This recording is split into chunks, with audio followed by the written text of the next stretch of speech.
So I'm at my workstation working on my next little project, and I'm going to show you guys. It's an 18th century pocket. Don't, okay? Don't make fun of my little pattern. It was a very simple little pattern, so I decided to just draw myself instead of printing anything out, because that would require me going to the library, doing all those things. But it's like, this is the top piece, and then this is the back piece. But on the top piece, this is the opening. Oh, sorry, y'all. This is the opening, and this will be sewed together all up here, and there will be like linen tape. It's not linen, but it's like bias tape. Yeah, bias tape would be the more modern form of that goes like around here. You put it on here. I have it right here. So this is like the front piece, and this is all like, this is an old skirt. The back piece is an old one of my baby sheets from his bed. This is one of his old sheets from his bed as well. But like the facing is put on backwards around the opening. It's basted, always based, y'all. The pins will mess you up. They mess me up, at least. And professional seamstresses also say to baste, because it just makes your life easier. After trying to do stuff with pins, I will have to agree that just basting it really does make your life easier.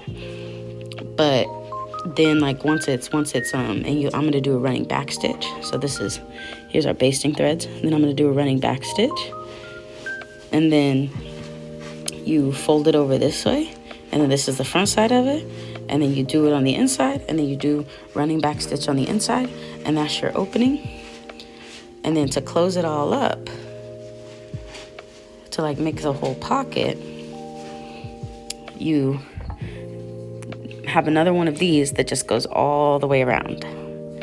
And then you make a strip, you sew a piece, make your own piece of like tie-on fabric, which I'm also going to use like this same fabric to like make a piece that goes across the top that you can tie around your waist. And this is from the 18th century, when the split petticoats and a lot of like split skirts, like on the side, a lot of like grow with you clothing was very normal, and a lot of times it was like two pockets attached to one long piece of string that you could like tie around your waist. And you got pockets on both sides, and they were huge, way more massive than this little thing. And I'm gonna make a bigger one another time, but I really enjoy having pockets, and I want like a pocket that I can like put a notebook in, you know. And I don't really want a fanny pack. Like I don't dress like that, so like a fanny pack ain't really, it's not really, I'm not like super interested in that. And I've thought about it, like crocheting a fanny pack or like sewing a fanny pack, and I'm just like, but a tie-on pocket, I like it. So this is like the next project y'all are gonna be following me along on. I don't know if I'm gonna post more about it today. I did my little cutting out, and that was nice. I find that cutting out takes the most energy, and it's the thing I enjoy the least. But as soon as I get a needle and thread up in there, I'm like, oh, yes. But you gotta cut out, you gotta lay your patterns, cut your patterns. You gotta cut the pattern out, and then cut the pattern into the fabric, which is a lot of work. That should be an automated process. They should make a machine that could let you do that. They got all these embroidery machines, all these other sewing machines. You got industrial knitting machines and stuff. They need a pattern cutting machine that I could put the pattern pieces on there and cut it with fabric, all that. I think I might just have to get a roll color cutter, because you can get like more blades for that, and it's just faster, and they're sharp. And like my scissors aren't sharp either. Look at these edges. My scissors aren't sharp. So, and all of this like is going to be sewn in, so it's like not like the biggest issue in the world at all. Like not at all. It's all going to be like behind a facing, and then all of these edges even are going to be folded under. And I think that's also part of the beauty of historical sewing, is that the finishing techniques don't require you to cut well. But also most of the garments, a lot of extant garments that you look at, they are not finished on the inside. They've got these huge seam allowances for growing with you, or for sizing down.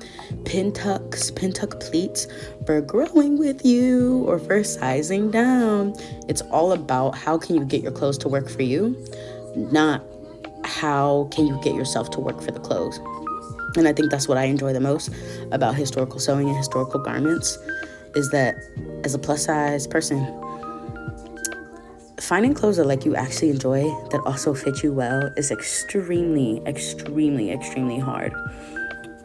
And so delving into sewing garments for myself and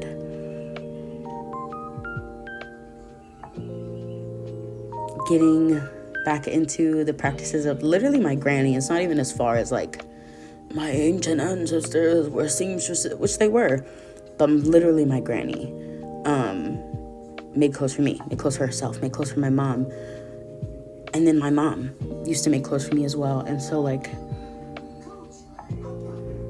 just getting back into that has like brought me such a large sense of joy and like wonder and like excitement. And so yeah, I'm really excited for you guys to follow along with me on this little project. This will be like our first sewing project together. Woo-hoo. So yeah, I'll keep you guys updated on how it's going.